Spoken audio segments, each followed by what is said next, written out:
এখন এখন তো নবরাত্রির টাইম। তো নবরাত্রির টাইম মানে এখন নবরাত্রি চলছে এখানে। তো আমাদের বাড়ির পাশে যত সবাইরা আছে মানে অবাঙালিই আছে। তো বেশিরভাগই অবাঙালি, সবাই নবরাত্রি করে। তো এবার আমরা তো বাঙালি, এবার আমরা বাঙালি, আমাদের তো সব রকমই নবরাত্রি কিছু নাই। তো এই সবাই সব রকমই খাওয়া দাওয়া বলো, রান্না করা, সব কিছুই ধুমধাম করেই হয় আমাদের। পুজো মানে মানে বিশাল ব্যাপার, আয়োজন, এটা তো আপনারা সবাই জানেন। কিন্তু এখানে সেটা চলে না।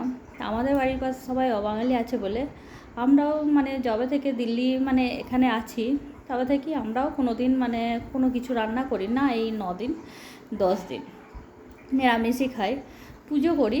ওদের মতো অতটা করে পারি না ঠিকই, কিন্তু মানে করার চেষ্টা করি।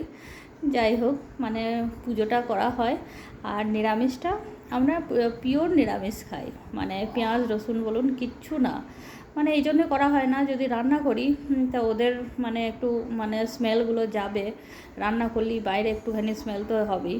তো সবারই একটু প্রবলেম হয়, ওই জিনিসটা ওরা একটুখানি অ্যাভয়েড করেই চলে। তো সেই জন্য আমরাও কোনো কিছু বানাই না, নিরামিষ খাই।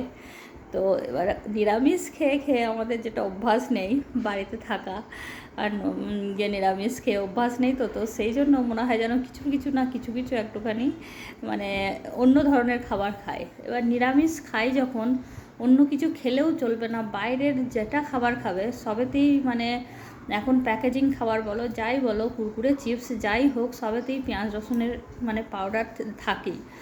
একদম পিওর মানে থাকে না বললেই চলে। তো সেই জন্য ঘরেতেই বানাতে হয়।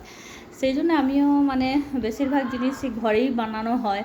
যাই বা করুক না কেন ঘরে বানিয়ে বানিয়ে খাওয়া হয়। কিছু চটপটা জিনিস কিছু খেতে মন হলো, আর নিরামিষ খাওয়ার টাইমে বেশি চটপটা জিনিস কিছু না কিছু নমকিন কিছু খেতে মন হবেই হবে। এটা সবার, আমার একা না, তো সবার এই জিনিসগুলো মন হয়। তো আজকে আমি সেটাই বানাচ্ছি। আজকে ছাদে গেছিলাম, কারি পাতা গাছটা দেখলাম, তাই ভাবলাম যে আর আমার চিঁড়ের ভাজাটাও মানে শেষ হয়ে গেছিলো। তাই ভাবলাম যে চলো তাহলে বিকেল বিকেল কারি পাতাটা মানে তুলে নিয়ে চলে এসেছি। তো সন্ধেবেলায় এখন ওটা বানাচ্ছি। তো এটা হচ্ছে শুকনো কারি পাতাটা, শুকনো এমনি কড়াইয়েতেই কারি পাতাটা নেড়ে নেবো, দিয়ে এটা নেড়ে নিয়ে তারপরে ওটাকে যখন কুরকুরে হয়ে যাবে এটাকে তুলে গুঁড়ো করে নেবো। আর সবাই তো জানেন চিড়ে ভাজা কেমন কি বানায়। আর বাদামটাকেও ওরকম করেই নেড়ে তুলে রেখে দেবো বাকি যা দেওয়ার। তারপরে ছেলেটাকে ধীরে ধীরে ফ্রাই করব। মানে এবার ওটা মানে খেতে বেশ ভালোই লাগে, সেই জন্য ওটা সবসময় আমি বানিয়ে রাখি। আরও অনেক কিছুই বানানো হয়, তা সেগুলো বানানো হয় কিন্তু খাওয়া হয়। সেটাই বলছি যে নবরাত্রি থাকলে আমাদের বাঙালি নিরামিষ খাওয়াটা যে কতটা প্রবলেম, সেটাই আমাদের মানে বাইরে গেলে যে কি প্রবলেম এদের এখানে, যে ওরা 12 মাসই তো নিরামিষ খায়, মাছ মাংস ডিম তো কিছু খায় না, আবার অপরন্ত এখন আবার পেঁয়াজ রসুনও খায় না।